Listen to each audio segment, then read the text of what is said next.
CMR shopping mall biggest festive ధమాకా గంటకు బహుమతులు గెలుచుకోండి. హాయ్ హలో నమస్తే and welcome to my show from the bottom of the heart in Suman TV, the India's largest digital media platform. TV సినీ రంగాలలో పరిచయ వాక్యాలు అవసరం లేని ప్రముఖ వ్యక్తి, నటుడు, నిర్మాత, దర్శకుడు, రచయిత ప్రభాకర్. పరిచయ వాక్యాలు అవసరం లేదని ముందే చెప్పా కాబట్టి ప్రభాకర్ వెల్కమ్. నమస్తే. అలాగే ఆయన ప్రియపుత్రుడు, సుపుత్రుడు, చంద్రహాస్ హీరోగా పరిచయం అవుతుంటే రామ్ నగర్ బన్నీ రేపు అక్టోబర్ 4వ తారీఖున ప్రేక్షకుల ముందుకు రాబోతున్న నేపథ్యంలో ఆల్రెడీ ఆ సినిమాకి ఎంత బజ్ వచ్చిందో, ఎంత హడావుడి జరిగిందో, ఎంత స్ప్రెడ్ అయిందో, అది కాంట్రవర్సీ కావచ్చు, అలాగే సినిమాకి వచ్చిన అప్రిషియేషన్ కావచ్చు. సినిమా మాత్రం it has created a wonderful buzz. ఈ నేపథ్యంలో ఈ సినిమా రామ్ నగర్ బన్నీకి సంబంధించి నా వివరాలు, విశేషాలతో పాటు so many things we are going to discuss with once again Chandrahas. Hi Vedana. Hi. చాలా మంచి అప్లాజ్ వచ్చింది. యా, సరే, బిగినింగ్లో వచ్చినటువంటి కాంట్రవర్సీ అనేటువంటి అది వేరే విషయం. ఆ కాంట్రవర్సీని కూడా ఒక పాజిటివ్ పాయింట్గా మార్చుకొని ఈ రోజున రిలీజ్ టైంకి దాన్ని ఒక బజ్గా క్రియేట్ చేసుకున్న యాటిట్యూడ్ స్టార్.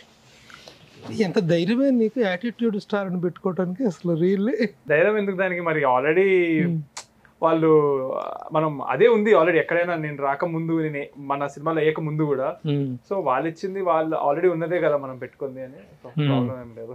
Very good. ఏంటి రామ్ నగర్ బన్నీ ఆ క్యారెక్టర్ ఏంటి? ఆ క్యారెక్టర్లో ఉన్న క్యారెక్టరైజేషన్ ఏంటి? దాంట్లో నీ యాటిట్యూడ్ ఏంటి? రామ్ నగర్ బన్నీలో మూవీలో చూసుకుంటే కనుక త్రూ అండ్ మొత్తం ఫుల్ కామెడీ మూవీ ఇది. మనం ఎంత సీరియస్ పాయింట్స్ చెప్పినా కూడా మనం కామెడీగా చెప్పామన్నమాట. ఇందులో నలుగురు హీరోయిన్స్ ఉన్నారు. సో నలుగురు హీరోయిన్స్ కూడా మనం యూజువల్గా ఇలా ఎక్కువ హీరోయిన్స్ ఉన్న సినిమాలు చూసుకుంటే పాస్ట్ ఫ్లాష్ బ్యాక్లో వెళ్ళడం, లేకపోతే వాళ్ళది ఒక టైం ఫ్రేమ్లో, వీళ్ళది ఒక టైం ఫ్రేమ్లో అలా ఉంటుంది అనమాట. కానీ ఇందులో ఏంటంటే ఒకటే ఫ్లోలో స్టోరీ వెళ్తూ ఉంటుంది. సైమల్టేనియస్గా అందరూ ఉంటారు, కానీ వీడు ఎప్పుడు ఇద్దరితో ఒకేసారి ఉంటాడు. సో ఒకేసారి ఒకటే సినిమాలో అదే ఫ్లోలో ఎలా ఉన్నదంటే చాలా ఇంట్రెస్టింగ్గా కనిపిస్తుంది. అండ్ ఫుల్ కామెడీ, చాలా కామెడీ. మేము ఈ స్టోరీ తీయకముందు 4-5 సార్లు విన్నాం. వెలుగొండ శ్రీనివాస్ డైరెక్టర్ గారు మాకు నరేట్ చేశారు. విన్న ప్రతిసారి సేమ్ అమౌంట్ ఆఫ్ మాకు లాఫ్టర్ జనరేట్ అయింది. ఇన్ఫాక్ట్ ఇంకా వింటున్న ఎక్కువ సార్లు ఇంకా ఎక్కువ నవ్వుకున్నాం అనమాట. సో అండ్ మేము అనుకున్న దానికంటే ఇంకా ఎక్కువ బాగా వచ్చింది సినిమా. సో అది అందుకని నాకు చాలా కాన్ఫిడెన్స్ నా సినిమా మీద. Very good, very good. ఏంటి రామ్ నగర్ బన్నీలో బన్నీ ఏం చేస్తుంటాడు? ఏ అమ్మాయిని చూస్తే అమ్మాయి నచ్చేస్తుంది. ఫస్ట్ వచ్చేసి ఒక గర్ల్ ఫ్రెండ్ ఉన్నా కానీ గర్ల్ ఫ్రెండ్ వాళ్ళ ఫ్రెండ్ని చూస్తే యూజువల్గా ఇప్పుడు ఈ జనరేషన్లో కూడా ఏంటంటే మనం కొత్త జనాల్ని ఫస్ట్ పలకరిస్తే వాళ్ళకి ఎక్కువగా అట్రాక్ట్ అవుతాం. సో ఈ జనరేషన్ అది బాగా కనెక్ట్ అవుతారు. అది అంటే అలా అనుకుంటున్నాడు, మనం ఇలా అనుకున్నామా లేదా అనేది కొంచెం అది బాగుంటది అనమాట. అది రైట్ యాటిట్యూడేనా? రాంగ్ అది సినిమాలో కూడా చెప్పాము, బట్ చూద్దాం. అది అంటే ఫికిల్ మైండెడ్ అమ్మాయిని చూడగానే, అమ్మాయిని నలుగురు హీరోయిన్లు నీకు అనమాట. అంటే బెటర్ ఆప్షన్ ఈ అమ్మాయి కంటే ఈ అమ్మాయి బెటర్ ఆప్షన్ అని ఫీల్ అవుతా ఉంటాడు కనిపించిన ప్రతి అమ్మాయి. ఆ ఆప్షన్ కంటే ఇంకొక ఆప్షన్ ఇంకా బెటర్ అనిపిస్తా ఉంటుంది. సో అలా అనమాట. వెరీ గుడ్, బాగుందంట. రామ్ నగర్ లో ఉంటావు కాబట్టి రామ్ నగర్ బన్నీయా?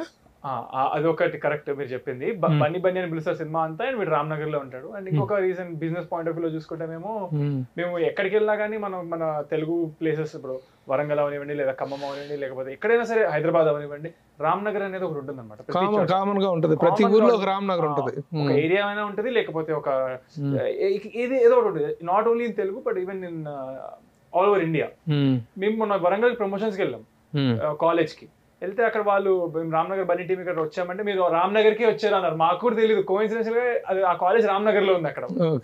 సో అందుకని మేము రామ్నగర్ బన్నీ అని పెట్టాం అనమాట. Very good.